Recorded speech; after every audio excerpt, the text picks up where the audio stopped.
My love for travel has continued to this day, and part of why I run tours and retreats in addition to working at Creative Live is, again, wanting to guide people to have those types of eye-opening and transformational experiences where you realize not that we're all the same, because cultures and and everything is, those have influenced who we are as people, but we're all looking for the same thing. Yeah. What was one of Love. the what, what was one of the first maybe transformative things that you got from that? I mean, you're 30 years old at that time. You went with two friends. Was it I was 30? 34. I was Okay. 33, turned 34 at that time. And you went with your two Um, friends. And what was the first? Where did you guys go first? we started in Fiji. Right away, you're placed in scenarios where you're just seeing how different life is in other parts of the world. I can remember, and it really brings you to presence. And maybe that's Mm-hmm. it. Maybe that is that type of travel. And so it's not like you're going around staying in 5-star resorts. Yeah. Is it really brings you to presence quickly Mm-hmm. and brings you to discomfort quickly. Hmm. And so you sort of you layer being not just physical discomfort, but um,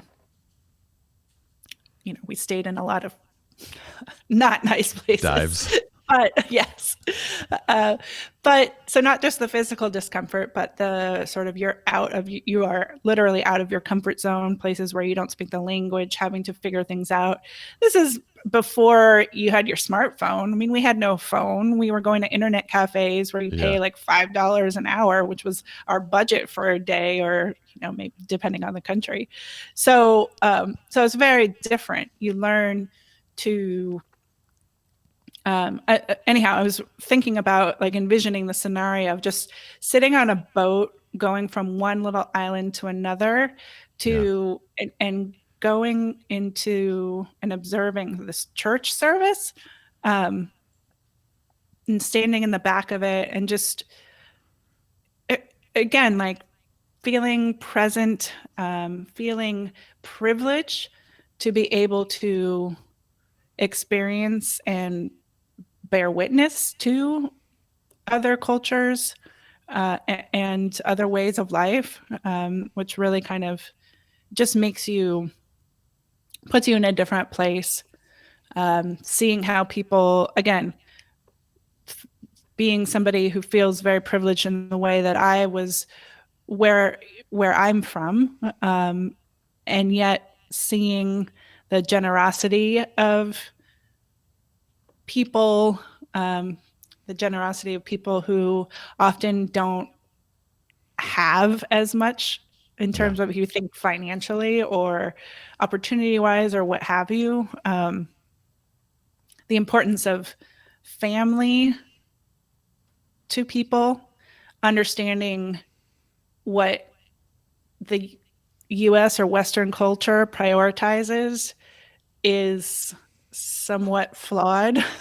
Yeah. The individualism versus community, the questions of, in other countries, the question that somebody asks you right away is not, what do you do? Meaning, what do you do for a living? Yeah. Meaning, how do you make money? Which is not what people identify with in other parts of the world that we do here in the US. It's an odd So thing. there's a lot. It's interesting too. I mean, this experience, I'm sure when you're talking about doing a trip around the world, the idea, the notion is incredibly romantic.